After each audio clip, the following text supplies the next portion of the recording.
Muli nating balikan at tunghayan ang iba't ibang kwento ng amazing good deeds sa unang linggo ng Abril, hatid ng serbisyong nagkakaisa ng mga kapulisan ng Rizal Police Provincial Office.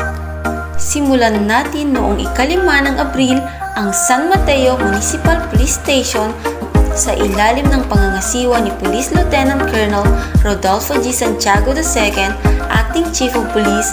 Sila ay lumahok sa Livelihood Training Program, Dishwashing Liquid Making na isinagawa ng Members Church of God International o MCGI Cares sa pamumuno ni Ginoong Daniel Razon sa mga miyembro ng Anti-Crime and Counter-Terrorism Group Through Courage and Care na ginanap sa Silangan Elementary School, Barangay Silangan, San Mateo, Rizal. Kasunod naman ay nakiisa sa bloodletting activity ang mga tauhan ng Rizal Police Provincial Office sa taunang bloodletting activity na isinagawa sa Camp M. Licerio I. Jeronimo Cabrera Road, Barangay Dolores, Taytay, Rizal. Nito lamang ika-10 ng Abril. Ang nasabing aktibidad ay may temang Dugo Ko, Sagip Buhay Mo. Ito ay pinangunahan ng QC Victor's Eagles Club sa pamumuno ni Mr. John Michael Insha at Mizell Psychometer and Diagnostic Center. Kabilang sa mga nag-donate ng dugo ay ang mga tauhan ng Rizal Police Provincial Office sa pangunguna ni Police Colonel Felipe B. Maragon, Regional Police Community Affairs and Development Unit 4A, Eagles Club, guardians at iba pang force multipliers at mga stakeholders. Ang hakbang na ito ng kapulisan ay isa lamang solidong patunay ng kanilang pagmamalasakit at pagmamahal sa bayan, na handang ibigay ang kanilang buong puso at serbisyo para sa kapakanan ng mga mamamayan.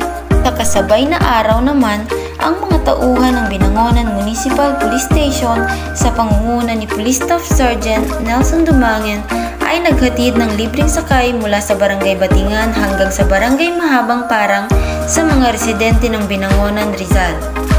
Sa kasunod na araw, bandang alas 9 ng umaga ng Abril, ika-12, ang San Mateo Municipal Police Station sa pangunguna ni Police Chief Master Sergeant Jenny B. Shannon nagsagawa ang TESDA ng Livelihood Training Program kaugnay ng BIDA program ng kapulisan. Sila ay nagbigay ng kaalaman sa paggawa ng dishwashing liquid sa mga residente ng Queenland at Maria Crisanta Compound na ginanap sa Barangay Malanday, San Mateo, Rizal. Ang programa ay naglalayon na mabigyan ng oportunidad at kaalaman ang mga nasabing benepisyaryo ukol sa paghahanap buhay para makatulong sa pang-araw-araw nilang pamumuhay. Sabi nga nila, ibuhos ang lahat ng kakayahan at lakas sa totoong serbisyo publiko, may nakatingin man o wala. Mula sa Rizal Police Provincial Office, ang tahanan ng mga bayaning pulis sa ilalim ng pamumuno ng masigasig nitong Provincial Director na si Police Colonel Felipe B. Maragon, katuwang ang mga miyembro ng command group at ng mga hepe ng pulisya at iba pang unit leaders na walang sawang pagsuporta sa bawat Pilipino.